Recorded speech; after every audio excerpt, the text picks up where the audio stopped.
Hey, good afternoon, everybody. Tom Stewart here. I'm with Liz Trotter. This is Smart Business Moves. Hey, y'all. It's Wednesday, isn't it? It is Wednesday. It kind of feels like it should be Thursday to me, though. But yeah, this has been busy. yeah. So on Thursdays in one of the MMA groups, we have open call. Mm-hmm. And today, the person that was normally up for a deep dive had something come up. So we had an open call today. So that just messed me up for the whole day now because I'm like, open calls are on Thursday. So it feels like Thursday. Oh my God. I just haven't been able to get back on track since then. Hey, Linda. So we've been, I guess, scrambling, trying to hire some people in some places, cleaning professionals. And we've beefed up our development resources, development team on the Maine Central side. So been tied up in a lot of calls and meetings. Sorry, let me get rid of that. It's okay. She's on intercom, so it just automatically pops. You are too, Tom. Do you feel special? Yeah. I switched you over to intercom because I was missing too many of your boxes.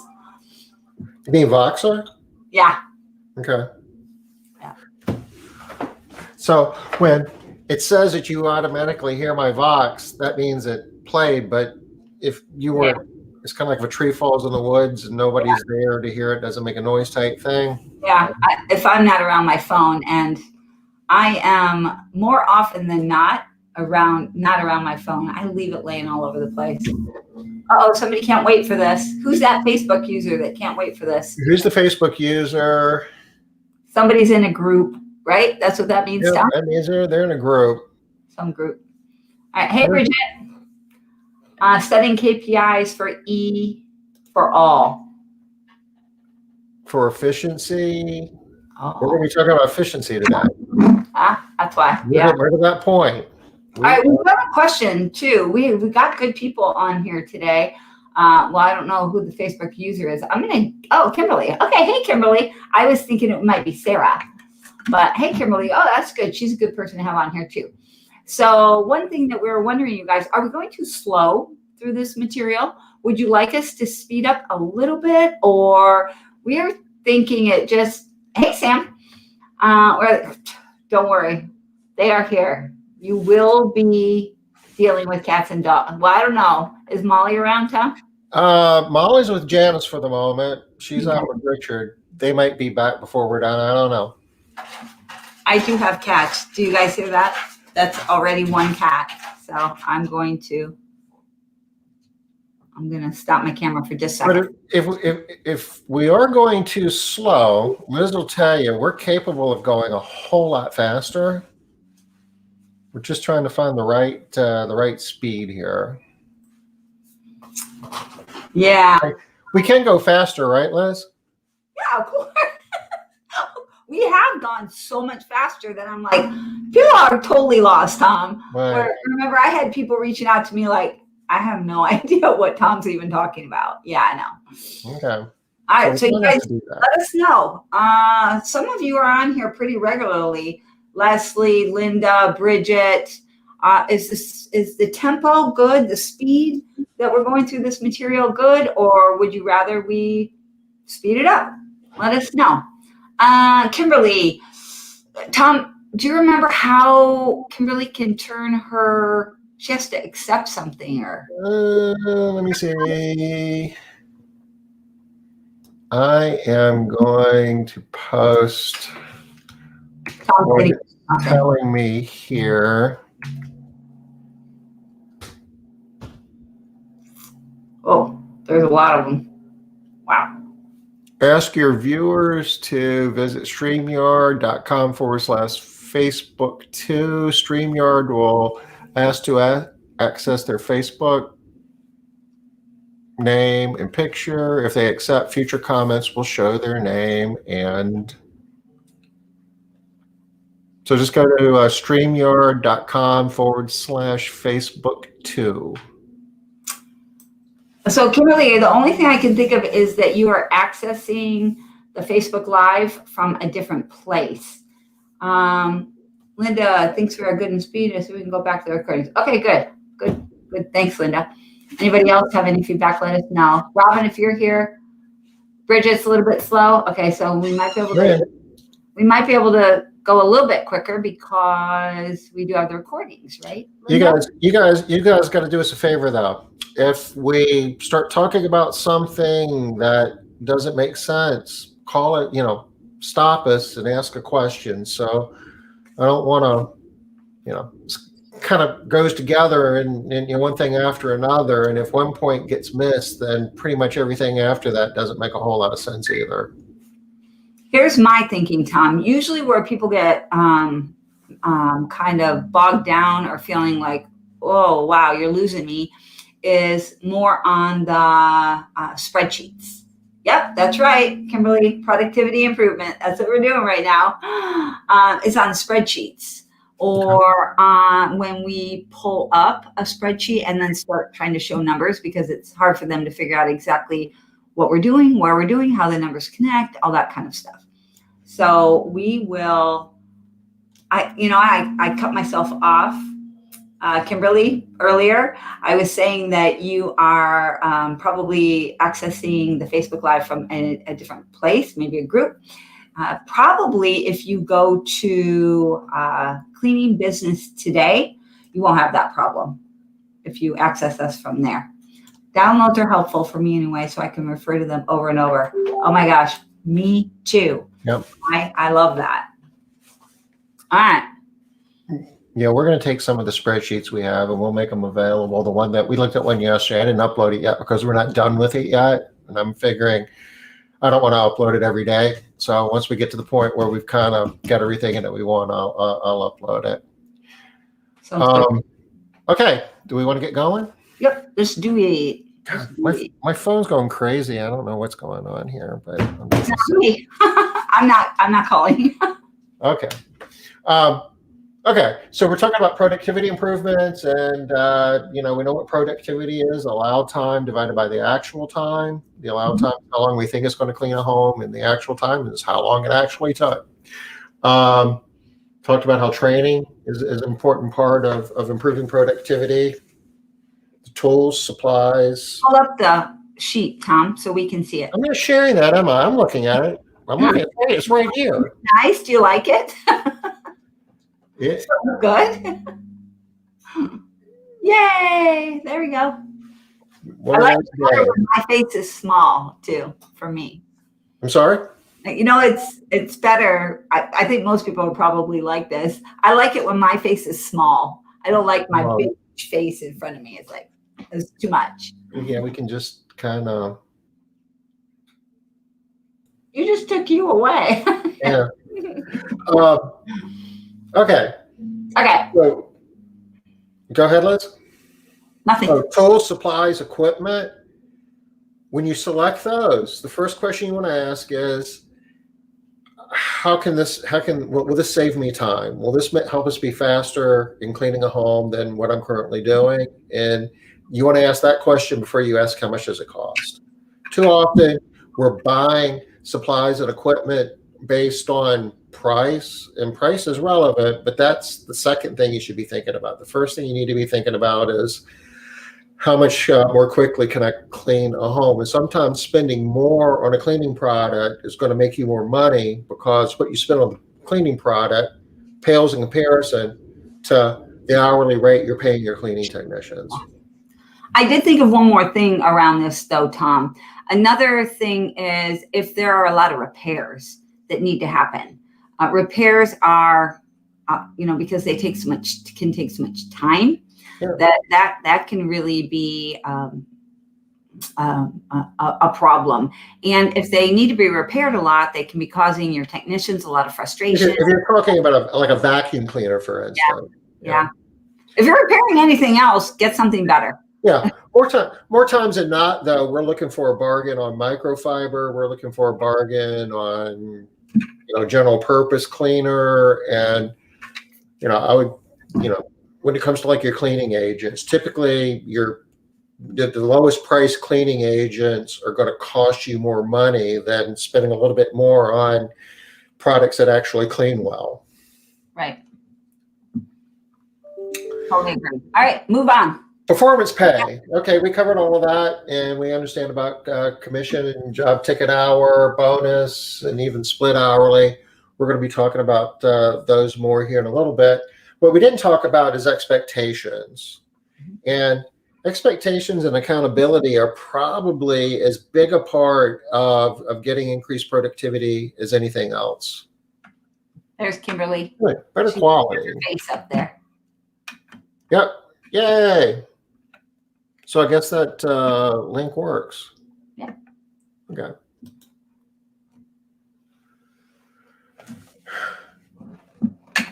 So how does expectation fit into to productivity? What do you think, Liz? So the very first thing that comes to my mind is that if people don't understand that productivity is important, if you haven't made that part of the message, then you're not going to get people's most productive selves. Most people don't naturally tend to be their most productive. They just tend to jump in and get what they get. So expectations, I think, is critical, especially in the beginning stages. Oh, should we set a browser? Okay, we know that for next time. Huh.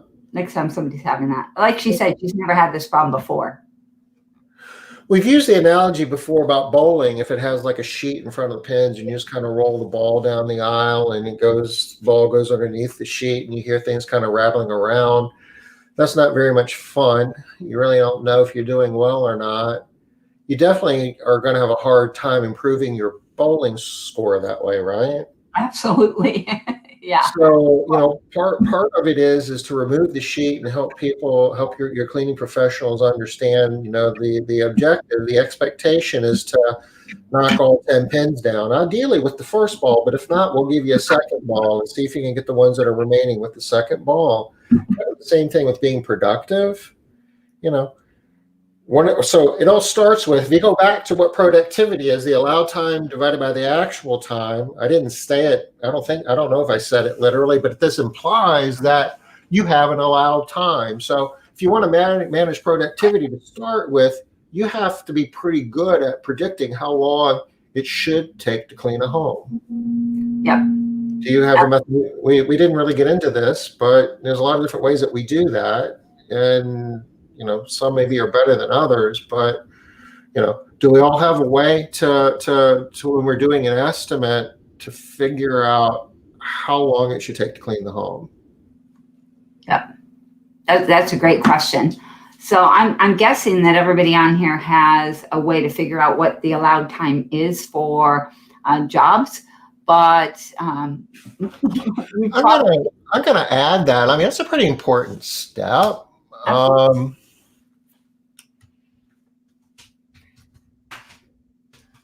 What is that? What do you use, Bridget? How do you determine allowed time? Curious. Some people do it based on square footage. Some people do it by rooms. Because there's two primary ways, right, for house cleaning? Yeah, that's what I was just going to ask. I wonder if there's any other way. So back in the day, what we did was we timed every job that we cleaned. We timed it by room.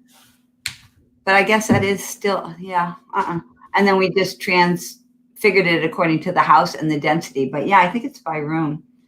Yeah. So either room or square foot. Does anybody figure it out in a different way?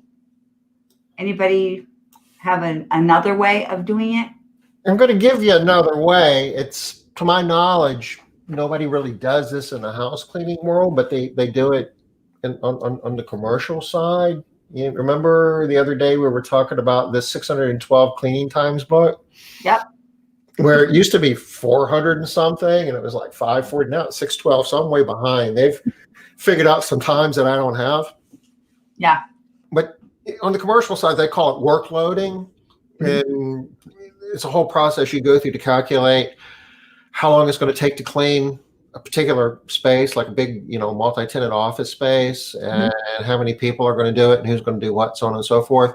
And they use like standards like this, where they're going through and they're counting each toilet, each urinal, each sink, how many square feet of carpet, how densely packed is it, how many desks, how many trash cans. They're counting everything, and they put it into a program or a big spreadsheet. There's software that does this, and it'll take all that added up, and each one of those little things. How long does it take to empty a trash can?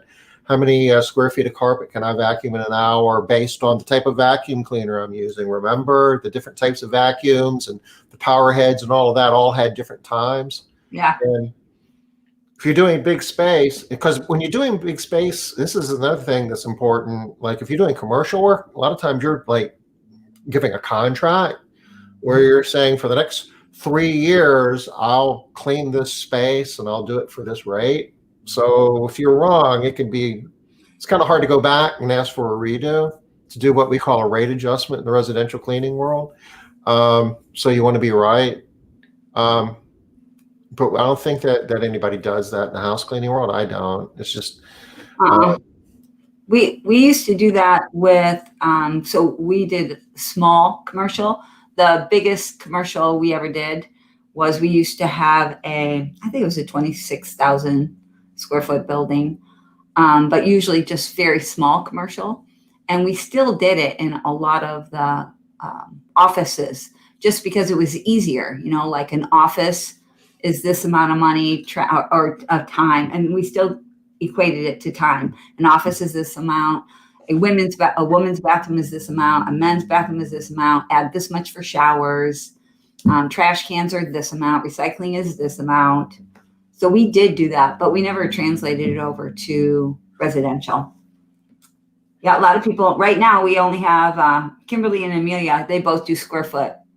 Do you guys change your square footage by, Amelia, I'm wondering, especially with you, because you talk about traffic, et cetera. Do you change that number based on the number of people in the house or the density of the house or the age of the house? I'm just curious. Does anybody I'm still curious if anyone does it by any other method other than square footage or room. I'm guessing no, since nobody else has said anything different. 1,500 square foot per hour. Is that per one person per labor hour? That's moving pretty good. It's either 2 people probably, or like just sort of a quick clean. Yeah. For maintenance. Yeah. With any scope of work. Okay. Square footage is a good way of doing it. It is at my base price, and I add up. Get me getting rid of this little thing here. Hide temporarily. I add up. You just lost your ClickUp icon? I did. I got rid of it again. Now that I know how. I think that was Denise that told me how to do that. Thanks again, Denise. Price per square foot. Looks like square foot's a popular way of doing it, and it is, and it's a decent way of doing it. When you're pricing by square foot or by room, whatever you're doing, what I recommend that you do is you don't just look at square feet and go directly to price, or if you do, you also want to be figuring out what the allowed time, the number of labor hours is associated with that as well. So if you're getting, say, $50 a labor hour and you figure out that, you're charging $150, that means that's like 3 labor hours. So my preferred way of giving a quote is to first calculate the labor hours and say, okay, it's going to take me 3 hours to do this, 3 labor hours, and then decide what hourly rate you want to apply to that. That way you've got the hours. Okay, so why is the hours important? Because you're setting expectations. What are you setting expectations of? You're setting expectations of how long it's going to clean the home, right?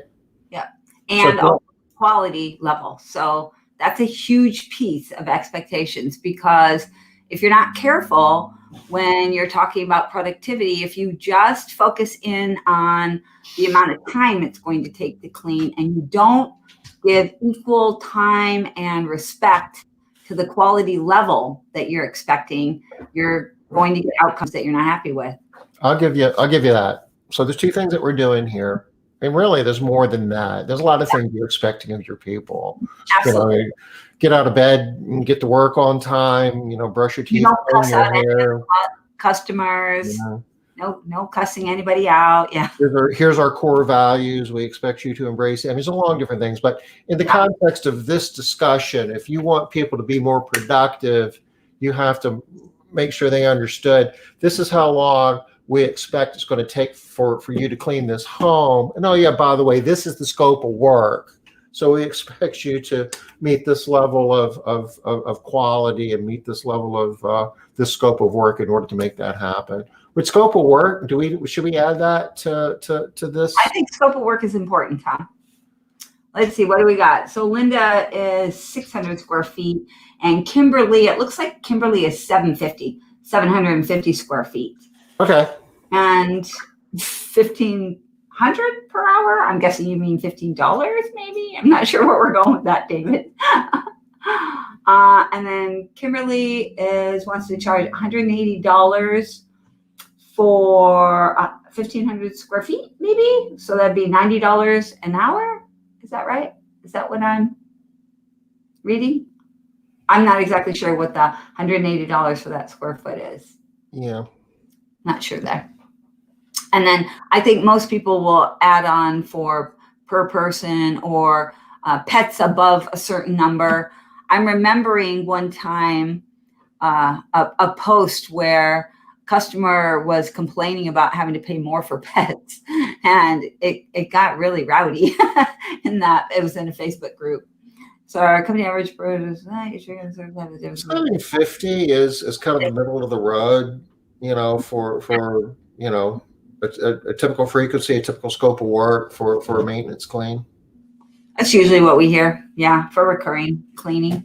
I see Linda has a 600. So 600, usually that means that your people are cleaning to a deeper level. You're doing more work if you're spending 600, unless that is like an initial clean or something like that.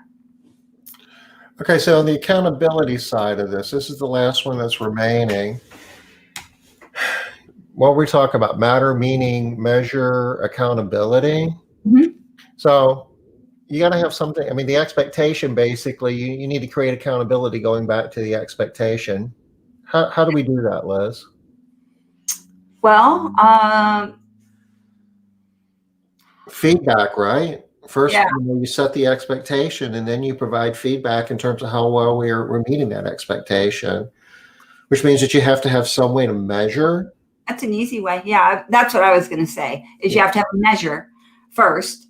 And then once you have the measure, you can just point out how we're meeting that. And that's the accountability piece, right? And then when people aren't meeting it, whatever the measure is, then you would be able to say, hey, you're not meeting this and we need you to do better. We need to do this. And if they are, great, then you're holding them accountable or they're holding themselves accountable, and you can point that out too. So going back to what's productivity, allowed time divided by actual time. We've already talked about we need to know what the allowed time is before we even start this process. So we need a way to measure the actual time.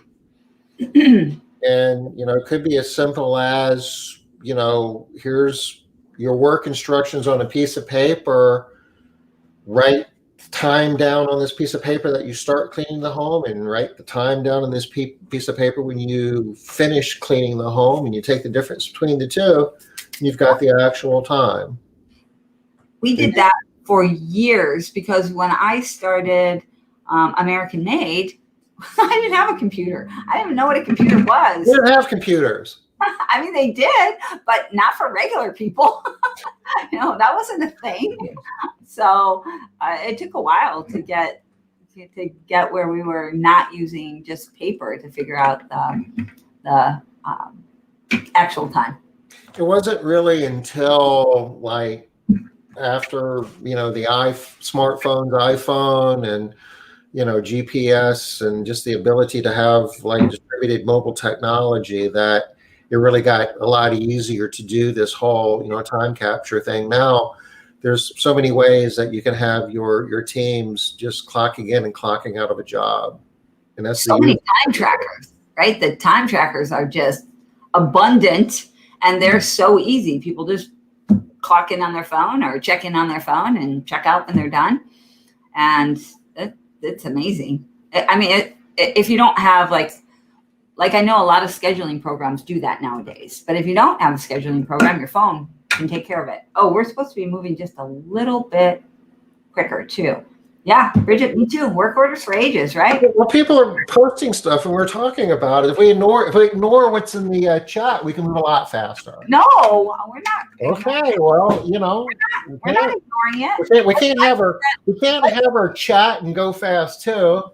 We already responded to the chat. What's the next point under accountability? What do we want to talk about there? Quality. Basically, put the quality in. You need to have some way of measuring quality.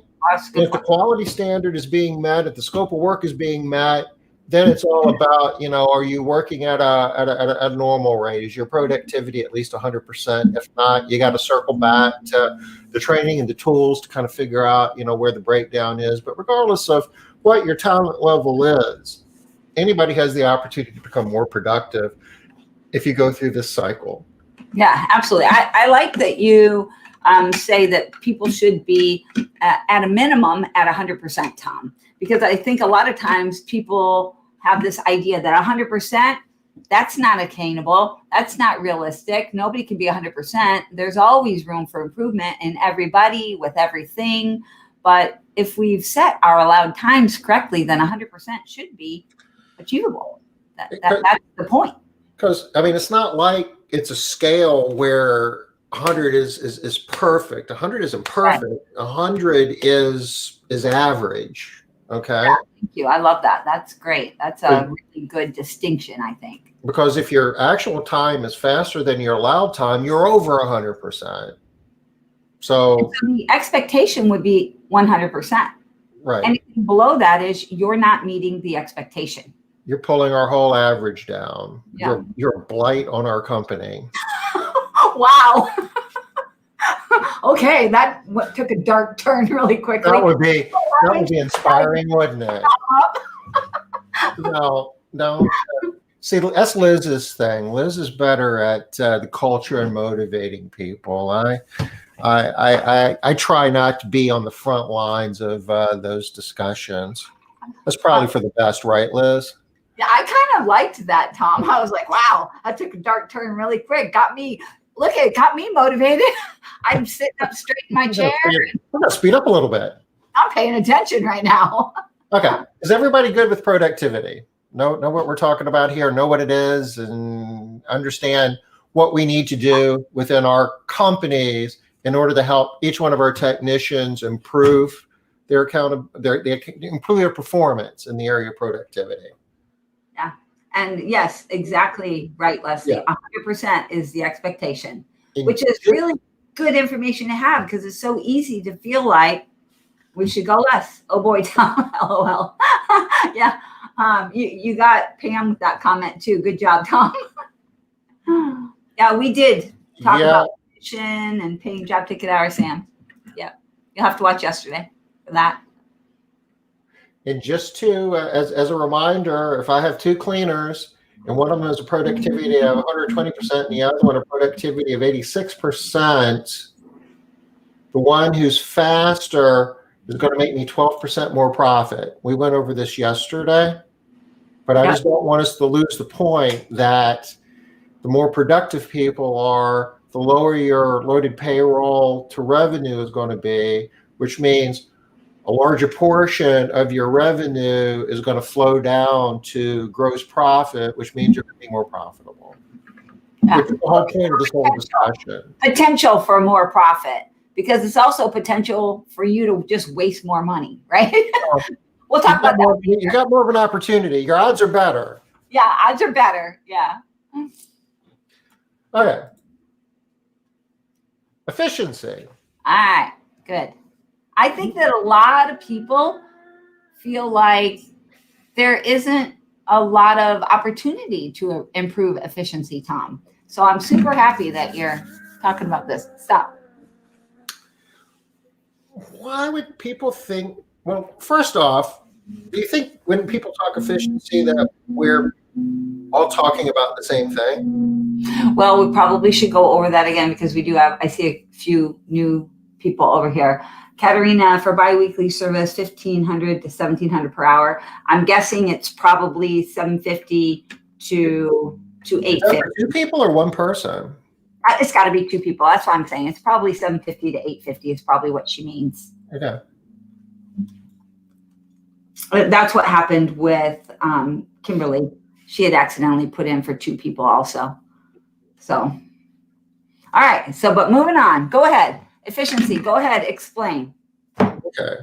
When we talk about efficiency, we're talking about the job time, which is the time actually spent cleaning homes, divided by the clock time, which includes the job time, but it also includes the other time that the Department of Labor would consider that technician as working, such as drive time between jobs. Why do we call it job time and not cleaning time? If it's cleaning, if it's what we're measuring as cleaning time. We could.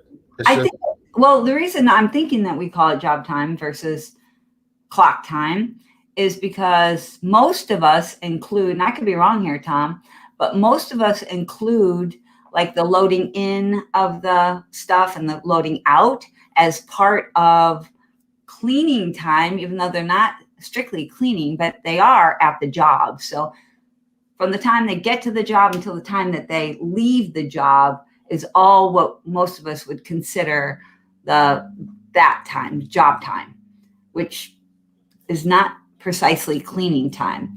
Is that accurate, Tom? Or are as a rule, you would clock in, if you will, when you arrive at the job site, and you clock out when you're departing. Check out. Check out. So I'm sorry, I have to, because we have too many people that are on different programs. So for the conversation, y'all, what we use these terms as is clocking in for the day and clocking out at the end of the day, and then checking into a job and checking out of a job. And so I really like job time. I was asked this question about why do we call it job time instead of cleaning time? And that was my answer. Is the reason why we call it job time is it includes the load in and the load out, which is really important, especially if you have more than one person. If you have multiple people, have you guys ever checked that? And I know y'all have checked the time that they get to the job and then how long until they start cleaning. And they just sort of hang out and talk at the back of the car and figure out who's going to do what. Could have been doing that in the car when they're driving. So I think it's really important that we think in terms of the entire job instead of just the cleaning time. Mm-hmm. And so I still like the efficiency with the alliteration of the shh and windshield. So that the efficiency goes with windshield. I like it. Enjoying this today. Thanks, guys. Oh, good. I'm glad, Sarah. We're moving a little faster. Can you notice, Sarah? Can you tell? So let's go over here and look at an example. So, and this is, may be a little bit confusing. Let me effort to explain this. Pretend we've got a two-person team, and this two-person team starts their day at 8 o'clock. That they meet at the office and they get their, work instructions. And they get paired up and picked up their equipment and have a meeting and hop in a car. And all of that starts at 8 o'clock. And they drive to their first job and they get to their first job, say at 8:45. And so they're checking in on their first job at 8:45. And they clean the home, and it takes them an hour and a half, and they check out of that first job at 10:15. Okay. Say they got a 15-minute drive till they get to their second house, and they check in at 10:30, and they work till 12, and they finish that job at 12, and they check out at 12 o'clock. So they had drive time here for 45 minutes. They had job time of, so this is just pure clock time. All of this bar here is clock time from 8 to 12. That's just 4 hours of clock time. But inside of this clock time, they had 1.5 hours plus 1.5 hours. So 3 hours of job time, right? What's happening at 12, Tom? I'm a little confused by what's going on here. Are they like checking out of the job and clocking out? They're having lunch here. They're having lunch. So they're, okay. They're not on the clock. Okay. So that's not clock time. No. But they clock back in at 12:30 and get to their next job at 12:45 and kind of do the same thing in the afternoon. I get you now. So I've got 8 hours of clock time and 1.5 times 3, or 6 hours of job time. Okay. But it's really all of this times 2 because it's 2 people, okay? Right. It's going to give you the same ratio, but how many job hours did I have tied up in these 4 jobs? It was actually 12. Okay. That makes 1.5 times 2 times 4. And how many clock hours did I have across this? Well, it was 8 hours times 2, or 16. So the efficiency in this case is 12 job hours divided by 16 clock hours, or 75%. Okay. So is this good, Tom, or bad? Easy. Well, it depends. It depends what it should have been. What should it have been? How do we know that? I think what people want to know when they're looking at efficiency factor is, how do I know what's good or bad? Isn't that all about like traffic and like can they just stop on the side of the road and eat between 10:15 and 10:30 and stretch that out for an hour? And why is that? People struggle with this efficiency factor thing. How do you get any kind of control over efficiency? What you want to do is, again, this gets back to the whole expectation of what their efficiency factor should be. Now, it is going to vary from day to day, and some days you're gonna have to drive longer than other days. But this part here in the morning between 8 o'clock, how long does it take for you to like have your meeting and get people out the door? And Google Maps is a really good tool to figure out how long teams should be between jobs. And some software will, Made Central will calculate that for you and basically tell you that the amount of non-productive time that this team is supposed to have on a particular day, and they'll add up all these blue spots and it'll tell you. I think there's a lot of them that do that nowadays too. I think Service Autopilot does. I'm pretty sure Jobber does. So if you're not looking at that, y'all, check it out. This is super important. And I'll give you another one here. There's actually 3 different types of efficiency. What we're talking about here is a concept called company efficiency, which is the actual job hours divided by the actual clock hours. And that's a good company metric that you want to track, because what that helps you do is you can use that to calculate what your fee split percentages should be if you pay commission, or how much per hour you should be charging if you're doing a job ticket hour, or pay based on allowed hours. That's a good number for that. Yep. In terms of setting expectations and creating accountability for your cleaning teams, there's a number that we call team efficiency. which is the allowed non-job hours divided by the actual non-job hours. So what we would be doing is, when we put the schedule together, we'd be adding up how much blue time that team should have based on how they're scheduled that day. Mhm. So there's a set amount that you might give them at the beginning of the day, plus the drive time to their first house. You would add to that, let's say the drive time, the Google drive time, whatever your routing software says it should take them to drive to that location. Drive time, the predicted drive time here, predicted drive time here, predicted drive time here, and predicted drive time here. All that's like the allowed non-productive time. You divide that by how much time they were on the clock, actually on the clock, that they weren't cleaning.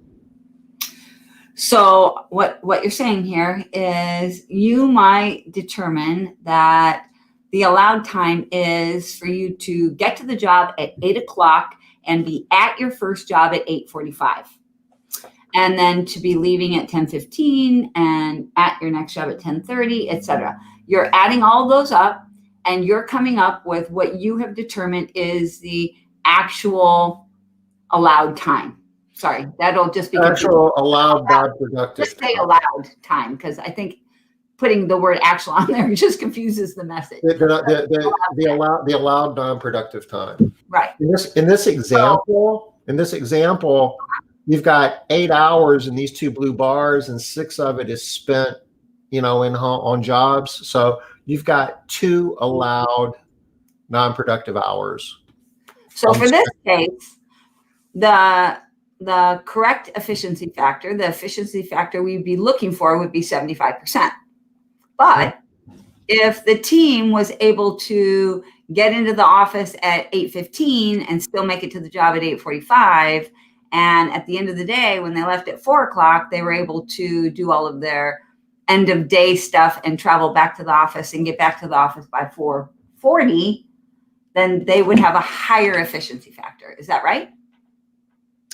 Yeah, this is 5 o'clock. Actually, I think this is supposed to be 4:30, but whatever. If they got back sooner than what they were supposed to, all things being equal, their team efficiency. Okay, wait a minute. I have a problem there because it can't be 4:30 because. Well, they're punching back in at 12:30, so it is 4:30. So this is 12. I gotcha. They're punching at 12:30, and they get done at this last job at 4. That bar is just a little longer than it should be. I gotcha. Okay.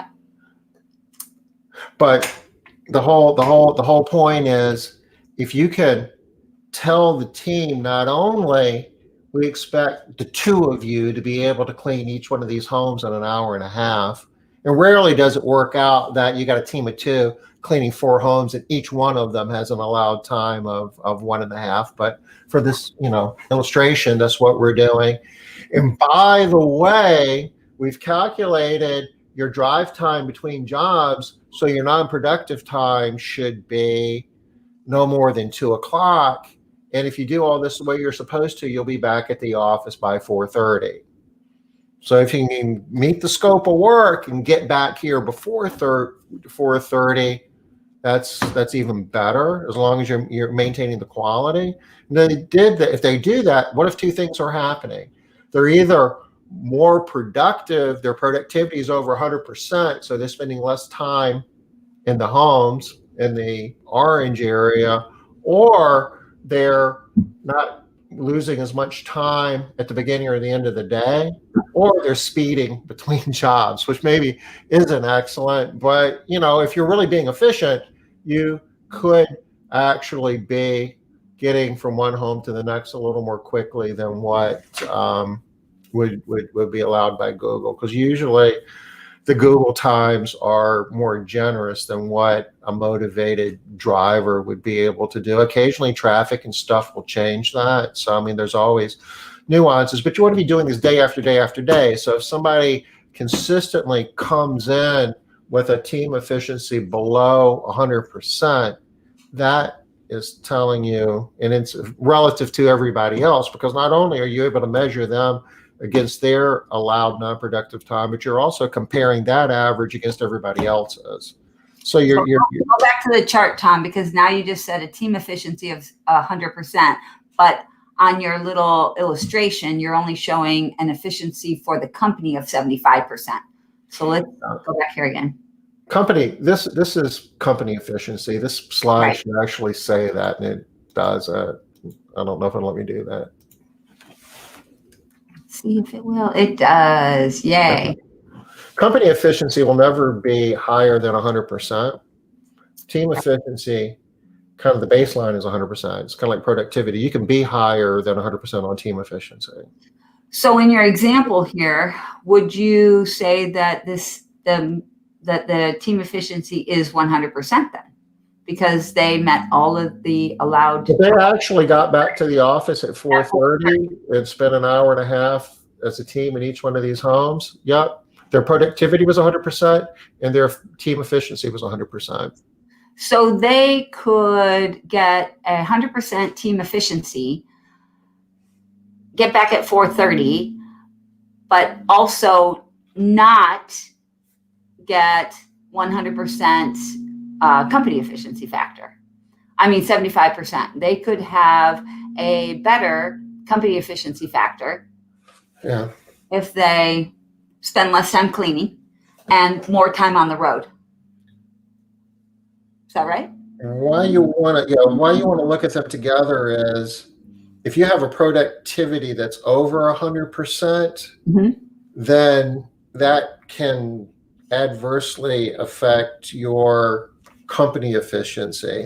The faster you clean the house, then basically your job hours are going to be less. Then your clock hours go down too, but the ratio. So your efficiency can be impacted. Yeah. You know, and the company efficiency. Company efficiency in a negative way. It can look like you're not doing well when actually you really are. So that's why in terms of creating this, accountability and setting expectation with your team, the preferred thing to do is the team efficiency, because that's really independent of how fast or slow you're cleaning the home. You've got 2 hours of allowed non-productive time today. Don't use any more than that. And if you can get by with less than that, that's good too, because then your team efficiency would be over 100% that day. Yeah, so I like that, giving that expectation, working on team efficiency versus company efficiency for the team. Showing them that number and giving them that number to be accountable to makes a lot more sense to me. What was the other type of efficiency? I don't remember. The third one? Company and team. Okay. And there's a third one, schedule efficiency. And this is, company is primarily used to figure out your pay plans and to figure out some of your production planning stuff in terms of how many jobs you can do with a certain amount of available labor. So company efficiency is useful for a lot of planning purposes and figuring out incentive pay plans. Keeping accountability with your cleaning professionals, you use your team efficiency. The person doing your scheduling people, there's a metric called schedule efficiency, which is allowed job hours divided by allowed clock hours. And basically, that's just the plan. You're putting the schedule together for tomorrow. You're basically doing this math here on something that hasn't even happened yet. So basically, the scheduling efficiency goes up and down by putting jobs together in a way where the drive time is greater or less. All right, you guys. So we want to keep moving on here. Do you have any questions? Is everybody understanding this? Because they're kind of tricky the way they play together. So I want to make sure that everybody's understanding. Yeah, I like that. I like that. Me too, Bridget. It's really nice. So if you have any questions, throw them out here for us. Because I want to make sure everybody understands how important it is. First, the differences between company efficiency and team efficiency. Oh, and when we say team efficiency, team is, it's a tricky little term because you could have a team of one. right? So it's kind of like how we get messed up when we talk about labor hours. Like some people will say a labor hour is like if two people are working it, but that's not really a labor hour. So team is not really two people. It's whoever's cleaning. Yeah, it's the unit, it's the work unit cleaning a home. It could be one person, it could be two people, it could be three, four, it's. Yeah.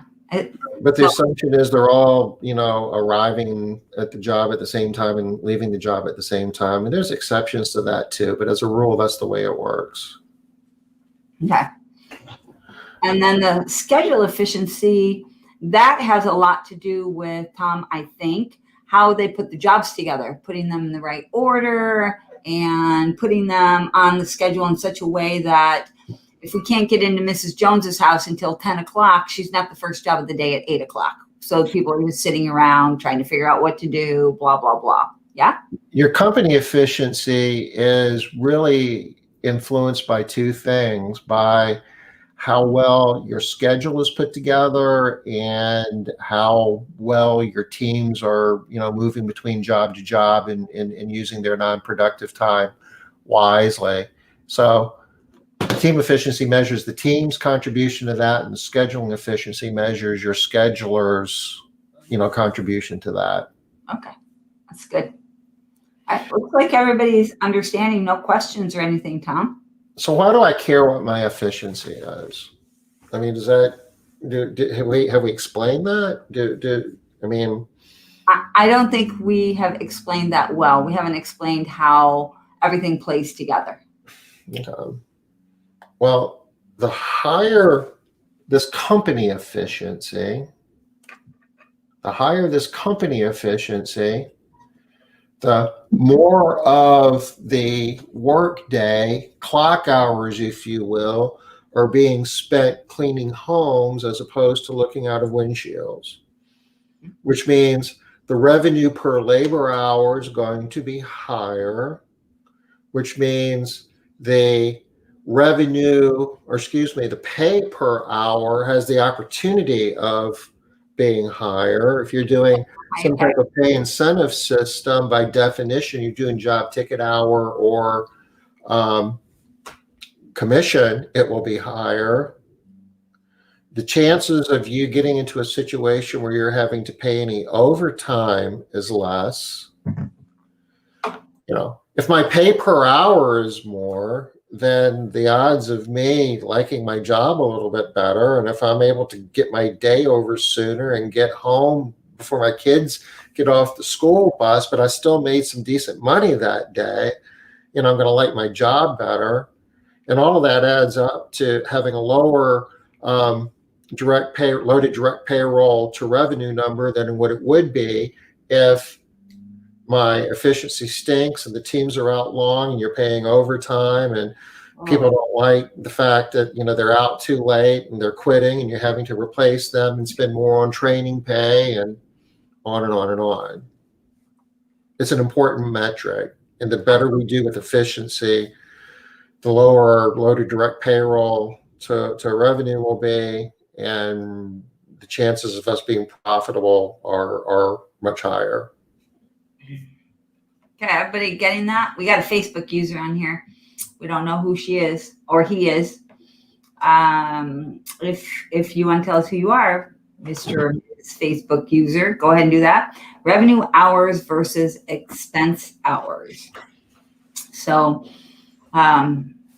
it's helping to control the revenue to expense hours for sure. I'm not revenue hour.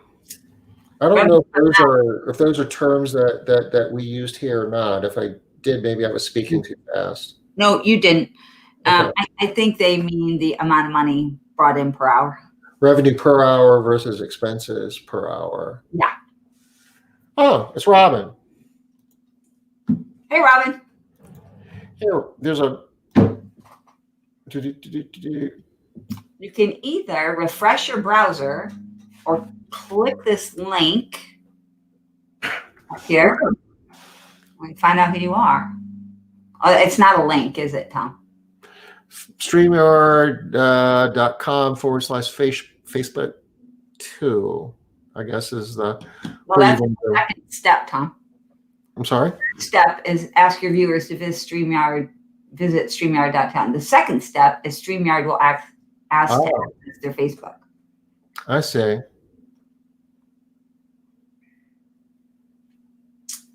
There should be a space between the K and the 2, shouldn't there? There is on Cleaning Business Today. Some of them have the space, some of them don't.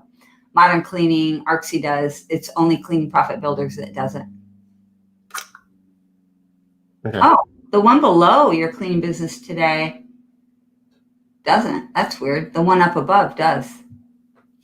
Anyway, it doesn't matter. Cleaning generates revenue and driving is pure expense. True. Absolutely. Yeah. And there's a lot of other things that can really impact the your efficiency too, that I want to talk about that are not just driving, because a lot of times we think in terms of job or cleaning time, but we got a new term here, right, you guys, for job time, because it makes more sense in the overall scheme of things. And then we have the non-revenue producing time. And there's more than just drive time included in that. There might be the time that is spent like in a lockout. What if somebody gets locked out of a job, right? Now that they're not driving, and anybody been in the situation I have where I have 3 people standing around for 8 minutes trying to figure out how to get into this house. Should we call? Did we already call her house? So literally 24 minutes. Little key. Did you turn the knob left and right? Yes, right? I'm sure our company's not the only one that's like, okay, this key is always hard. It's always sticky. You just got to try again. And you know, if you go over there, you're going to be able to open that door just like that. Yeah. Most of us have had it happen. So, okay, so Robin's on Cleaning Profit Builders. Sorry, Robin. I don't want to tell you. StreamYard.com/Facebook, and I guess there's something that happens there that I don't know why. Drives me crazy too, Bridget. We actually had to come up with a rule for this, right? So we could have an expectation. If you get locked out of a house, this is exactly what you do. This is the exact amount of time that you're allowed to stay and figure out how to fix it, because otherwise numbers get crazy. The efficiency number gets out of whack. Everything gets out of whack. Tumpcraft Coatings. Hi. If somebody really understands this, a lot of people understand this feeling of getting locked out. So what are some other non-productive times, y'all? What are some other things that can happen? Another one for us that I think of a lot of times is in the morning.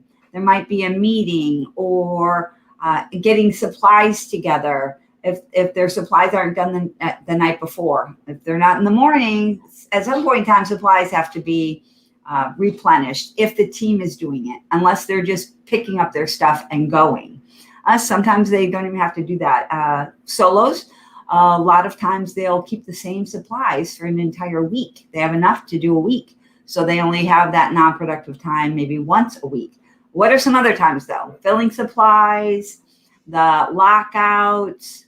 Anybody else? How about equipment breaking? My vacuum doesn't work.